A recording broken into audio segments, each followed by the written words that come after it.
Hello, my name is Anthony Vidana. I was an engineer at Seal Beach, where they made the second stage of the Saturn missile or rocket. Here is the facilities. They were actually broken in two sections, one where they made the product and the other where the engineering and labs were.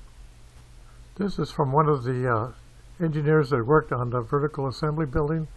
He was doing checkout on the Saturn II. This is as follows. Joe Gonzales wrote the following.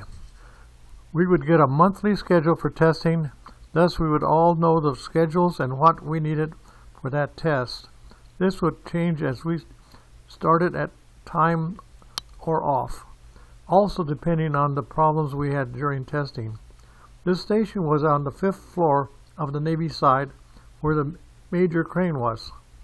On the center console was a tech sitting and a test conductor standing, while all the station techs were standing, monitoring all the needles moving and reporting all the go and no-go, then a no-go. The test would go on hold to allow site vehicle techs, also on headsets, look into the issue and determine if it was major or minor. If it was major, the test would be aborted till further notice. The minors would be flagged and keep going. All the tests were by two to each station, a tech and inspector, mountains of paper. As you look at the structure centered left, it is the opening between the days that led to a lab with the door to the vehicle. The lab would receive parts to be examined and returned to the vehicle with all analysis. The tech would request another part or repair order. Usually these problems were minor. Major would be assembly failure. We had some, but the manufacturer would always bring in a replacement. Lab tested, improved, then installed. Let me see if I can remember. 100 computer room.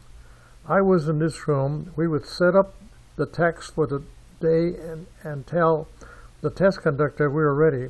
He gave the order as T30 to start. Everybody does what they have to do this, get this ready. 200. The left bay in the picture was the electrical power on during the power off the vehicle. 300 station was the telemetry. He was a good friend of mine.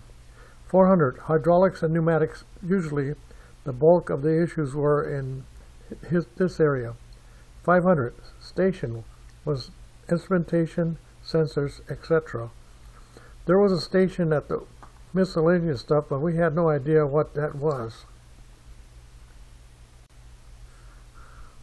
Most of the testing was small, 1 day, 1 hour, varies. Remember, this was a rocket.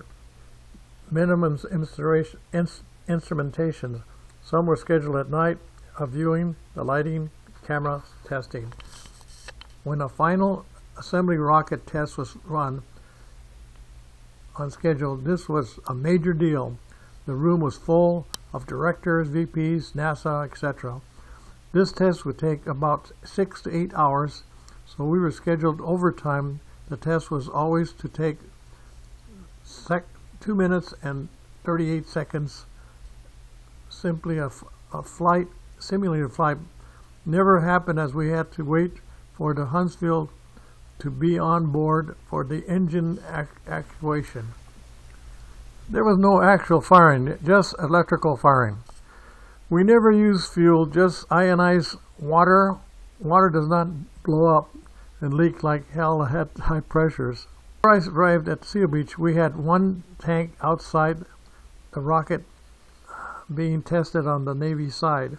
Water blew up and we had a couple of guys hurt. Water's everywhere. In the parking lot, you name it. On the administration side, across the street, 5 of us had offices there. Basically all the techs were stationed to the high bay with the rocket. We would go across the street and analyze the data. Me, I did not do anything. I would be there, etc., and do different things.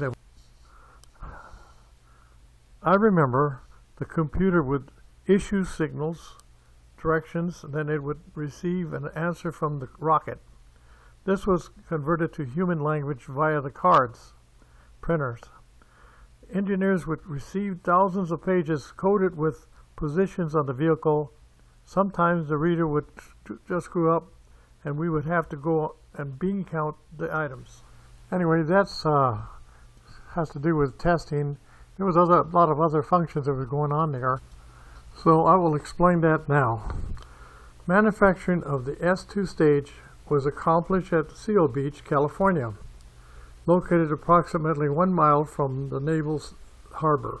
This facility consisted of the service building, the vertical assembly building, a bulkhead fabrication building, hydrostatic test tower, and a pneumatic paint and packaging building.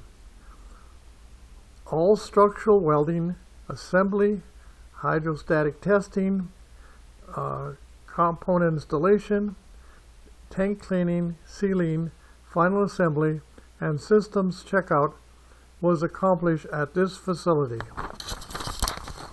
Well, this is the end of my video. I hope you enjoyed it. Thank you and goodbye.